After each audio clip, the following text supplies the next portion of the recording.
भारतीय वायुसेना का एक और लड़ाकू विमान MiG-21 राजस्थान के जैसलमेर में हादसे का शिकार हो गया।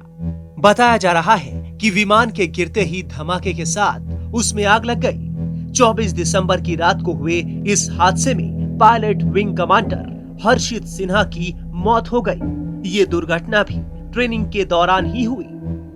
1971 की जंग से लेकर बालाकोट एयर स्ट्राइक तक में अहम भूमिका निभाने वाले MiG-21 लड़ाकू विमान पिछले काफी वक्त से लगातार दुर्घटना का शिकार हो रहे हैं। रिपोर्ट्स के मुताबिक 400 से ज्यादा बार दुर्घटनाग्रस्त हुए MiG-21 की वजह से अब तक करीब 200 पायलट अपनी जान गंवा चुके हैं। साल 2021 में MiG-21 से जुड़े 4 हादसे हो चुके हैं। यही वजह है कि अब इस विमान को बूढ़ा योद्धा या उड़ता ताबूत कहा जाने लगा है।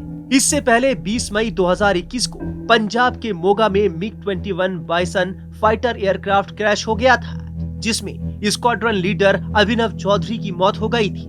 17 मार्च 2021 को मध्य प्रदेश के ग्वालियर में MiG-21 बाइसन क्रैश हुआ था। इसमें ग्रुप कैप्टन आशीष गुप्ता की जान चली गई थी।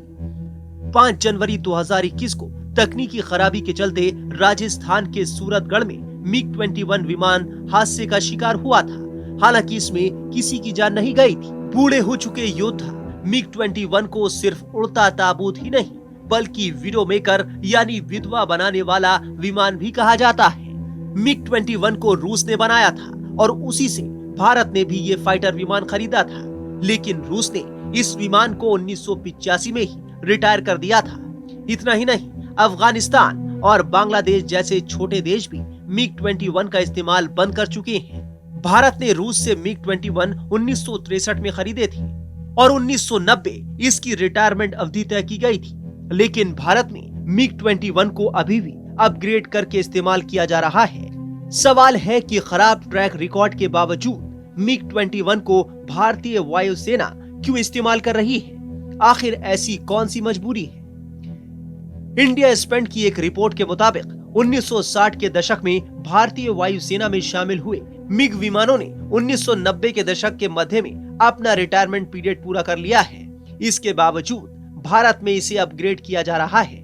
जानकारों का मानना है कि भारतीय वायुसेना में लंबे वक्त तक किसी और फाइटर जेट का न होना भी MiG-21 को अब तक इस्तेमाल में लाने की बड़ी वजह है।